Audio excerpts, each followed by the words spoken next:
بسم اللہ الرحمن الرحیم. ناظرین، ہاف ٹروتھ یعنی آدھا سچ کے ساتھ میں ہوں شاہد رین. جن ناظرین نے ابھی تک ہمارے چینل ہاف ٹروتھ کو سبسکرائب نہیں کیا، لائک نہیں کیا اور بیل کا آئیکن پریس نہیں کیا، ان سے ریکویسٹ ہے کہ ہمارے چینل کو سبسکرائب کریں، لائک کریں اور بیل کے آئیکن کو ضرور پریس کریں تاکہ جو بھی ویڈیوز ہم اپلوڈ کریں وہ آپ کو بر وقت مل سکیں. اور آپ کا فیڈ بیک کمنٹ سیکشن میں ہمارے لیے بہت امپورٹنٹ ہوگا.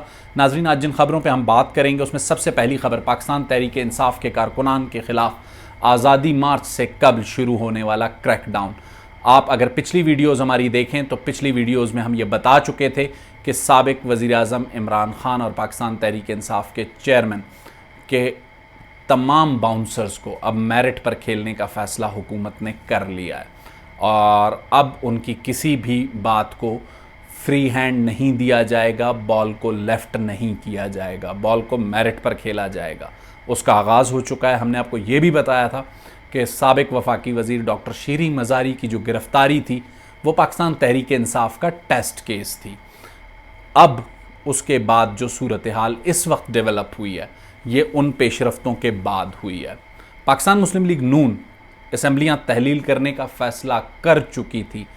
آصف علی زرداری اور مولانا فضل الرحمان کی بار بار آنیاں جانیاں کام نہیں آ رہی تھیں، لیکن سابق وزیر اعظم عمران خان کے پاس اپنی میگزین میں جو آخری گولی تھی لانگ مارچ کے اعلان کی، اگر وہ اسے کچھ عرصے روکے رکھتے تو ممکن ہے کہ مزید دباؤ لیتے ہوئے پاکستان مسلم لیگ نون اسمبلیوں کی تحلیل کی طرف جا سکتی تھی.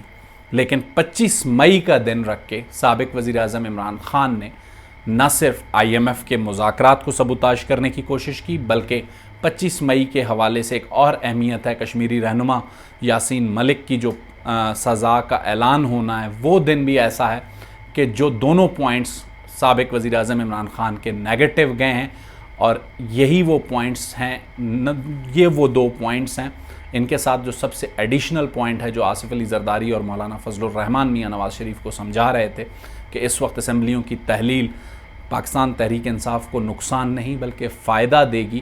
ان کے نیریٹو کو اسٹرنتھن کیا، ان 3-4 چیزوں نے سپورٹ کیا اور اب فائنلی پاکستان مسلم لیگ نون نے ارلی الیکشنز کا چیپٹر فی الحال بند کر کے IMF کے مذاکرات اور بجٹ سمیت جو اکانومی کی صورتحال ہے اس پر کام کرنے کا فیصلہ کر لیا ہے. اب خان کے پاس کوئی آپشن باقی نہیں بچا.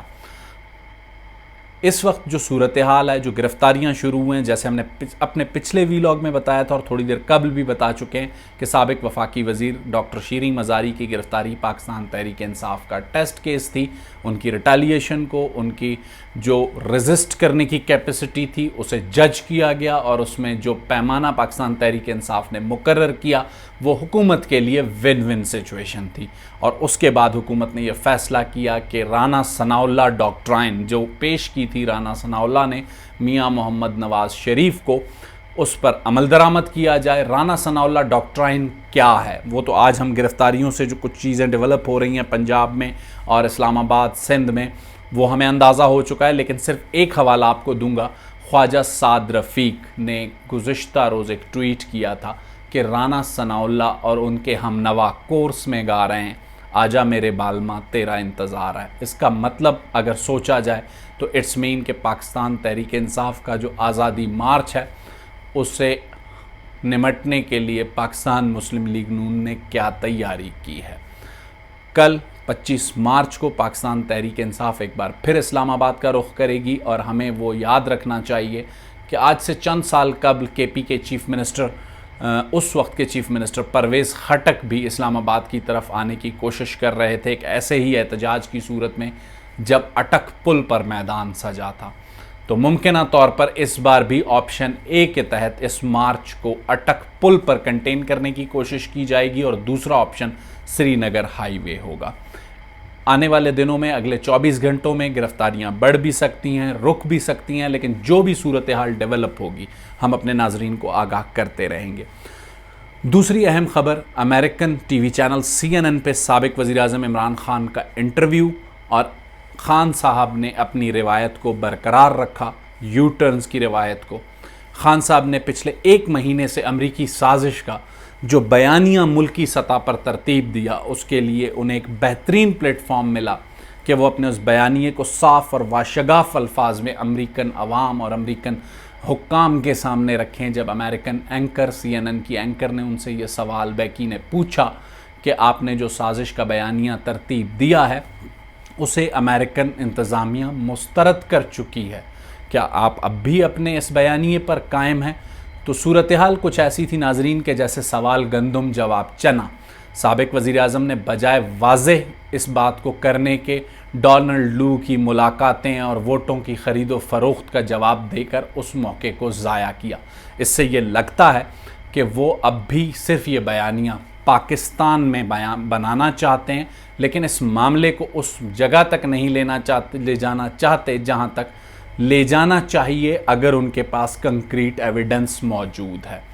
اس کے علاوہ جو صورتحال ہو رہی ہے، جو اہم خبریں ڈیولپ ہو رہی ہیں ناظرین، بلوچستان میں تحریک عدم اعتماد.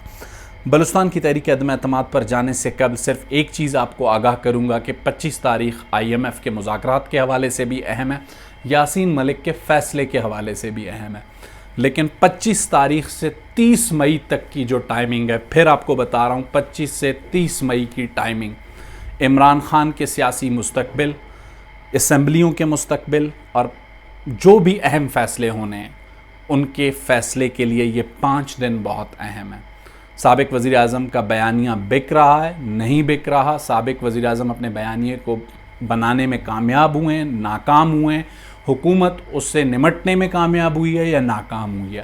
یہ ڈیسیجن 25 سے 30 مئی کے درمیان سامنے آ چکا ہوگا، ایک پکچر کلیئر ہو چکی ہوگی.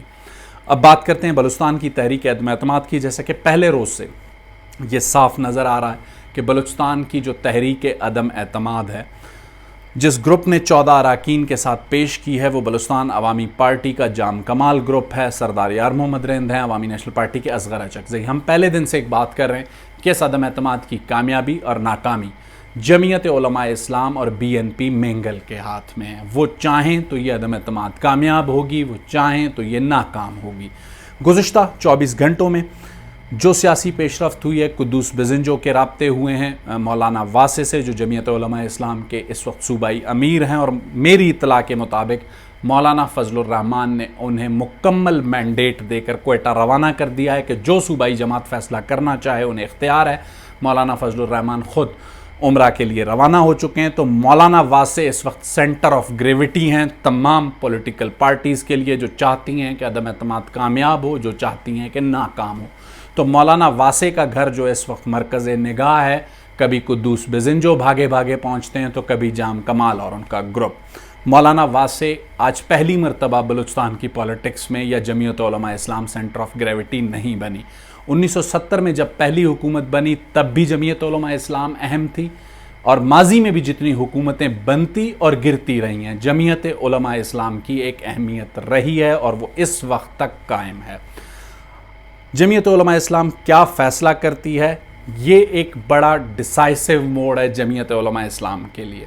ماضی میں 1970 میں جب پہلی اسمبلی بنی، اس وقت سے آج تک جمعیت علماء اسلام بلوچستان میں اپنا چیف منسٹر کا کینڈیڈیٹ نہیں لا سکی. یہ وہ موقع ہے جمعیت علماء اسلام پر جہاں وہ یا اپنی جماعت سے یا اپنی مرضی سے وزیر اعلیٰ کا امیدوار لا سکتی ہے، کیونکہ جام کمال اور سردار یار محمد رند نے اس معاملے میں جمعیت کو بلینک چیک دیا ہے. قدوس بزنجو کے ساتھ جانے کی صورت میں جمعیت علماء اسلام کیبنٹ کا حصہ ہوگی، لیکن دوسری صورت میں جمعیت اگر چاہے تو اپنی مرضی کا وزیر اعلیٰ لا سکتی ہے. تاہم فیصلہ جمعیت علماء اسلام نے خود کرنا ہے، اور جمعیت علماء اسلام کا جو فیصلہ ہے اس کا اثر BNP مینگل پر بھی ہوگا.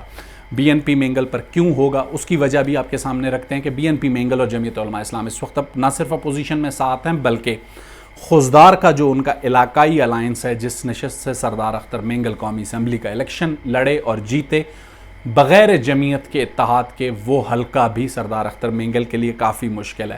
سردار اختر مینگل اس وقت قدوس بزنجو کی حکومت کو ہٹانے کے حق میں نہیں ہے. گزشتہ رات ایک اہم سیشن BAP جام گروپ اور BNP مینگل کے درمیان ہوا ہے، اور میری خبر کے مطابق اس میں کوئی خاطر خواہ پیش رفت نہیں ہوئی. تاہم یہ اندیا BNP مینگل نے دیا ہے کہ وہ جو بھی فیصلہ کریں گے جمعیت علماء اسلام سے مل کے کریں گے.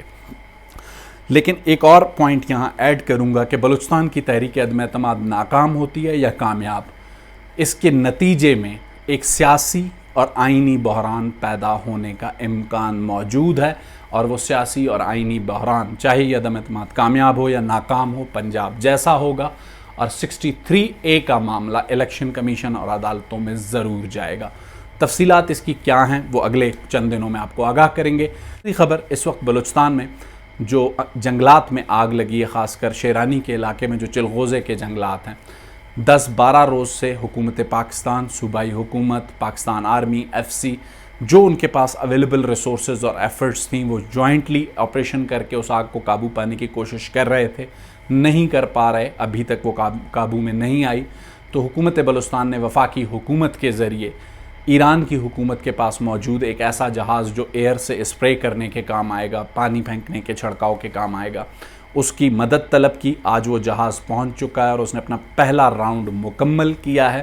اس وقت یہ گڈ لک کہہ سکتے ہیں کہ بلوچستان کا جو فارسٹ ڈپارٹمنٹ ہے، منسٹر کی حد تک تو نہیں لیکن سیکٹری کی حد تک وہ بلوچستان کے کمپیٹنٹ آفیسر کے انڈر آبزرویشن ہے، انڈر سپرویژن ہے، دوستین خان جمالدینی۔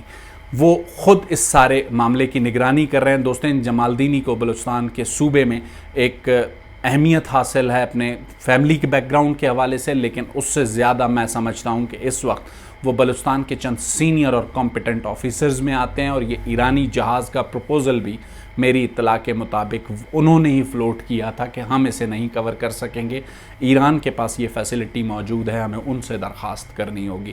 تو آنے والے دنوں میں یہ جہاز مزید پانی کا چھڑکاؤ اس علاقے میں جاری رکھے گا، اور دوستین جمالدینی نے اب سے کچھ دیر قبل میڈیا کو یہ بتایا ہے کہ 1 راؤنڈ مکمل ہو چکا ہے جہاز کا، 2 سے 3 راؤنڈز اور ہوں گے تاکہ وہ جو نیچے آگ کے شعلے یا جو خشک موسم کی وجہ سے ایک اور امکان ہے آگ بھڑک اٹھنے کا، اس کو مکمل طور پہ جب تک قابو نہیں پایا جاتا اس وقت تک یہ جہاز اس علاقے میں ایئر اسپرے، واٹر اسپرے کرتا رہے گا۔ فی الحال آج کی خبروں سے مجھے شاہد رند کو اجازت دیجیے، اور ایک بار پھر آپ سے درخواست کروں گا کہ ہمارے چینل کو سبسکرائب کیجئے، لائک کیجئے اور بیل کا آئیکن ضرور پریس کیجئے گا۔ اسلام آباد ہو یا بلوچستان ہو، پولیٹیکل ڈیولپمنٹس جو بھی ہوں گی ہم آپ کو اپڈیٹ کرتے رہیں گے۔ شکریہ۔